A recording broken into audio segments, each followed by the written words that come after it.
আল্লামা সাঈদীর সাক্ষী সুখরঞ্জন বালির অভিযোগ, গুম, নির্যাতন আর হাসিনার ষড়যন্ত্র। বাংলাদেশের ইতিহাসে সবচেয়ে আলোচিত মামলাগুলোর একটি ছিল আল্লামা দেলাওয়ার হোসেন সাঈদীর মামলা। কিন্তু ১২ বছর পর উঠে আসছে এমন এক ভয়ঙ্কর অভিযোগ যা রীতিমতো কাঁপিয়ে দিয়েছে দেশকে। সাঈদীর মামলার সাক্ষী সুখরঞ্জন বালি নিজেই জানালেন, তিনি শুধু গুমই হননি, বরং শেখ হাসিনার নির্দেশে তাকে অপহরণ করে নির্যাতন চালানো হয়েছে। আদালত চত্বর থেকে সাদা পোশাকে পুলিশ তাকে তুলে নেয়, চোখ বেঁধে ভারতের বিএসএফ এর হাতে তুলে দেয়, আর সেখানেও চলে অমানবিক নির্যাতন। বালি স্পষ্ট ভাষায় বলেন, সাঈদীর বিরুদ্ধে মিথ্যা সাক্ষ্য দিতে তাকে জোর করা হয়েছিল, কিন্তু সত্য বলতে অটল থাকায় তাকে দিনের পর দিন বৈদ্যুতিক শক, মারধর আর ভয়াবহ মানসিক নির্যাতন সহ্য করতে হয়েছে। এমনকি কোটি টাকা ঘুষ আর বাড়ির প্রলোভনও দেওয়া হয়েছিল তাকে।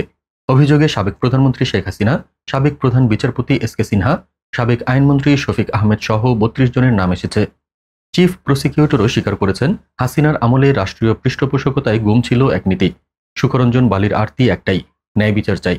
কিন্তু প্রশ্ন থেকে যায়, এই ভয়াবহ অভিযোগের বিচার কি কখনো আলোর মুখ দেখবে?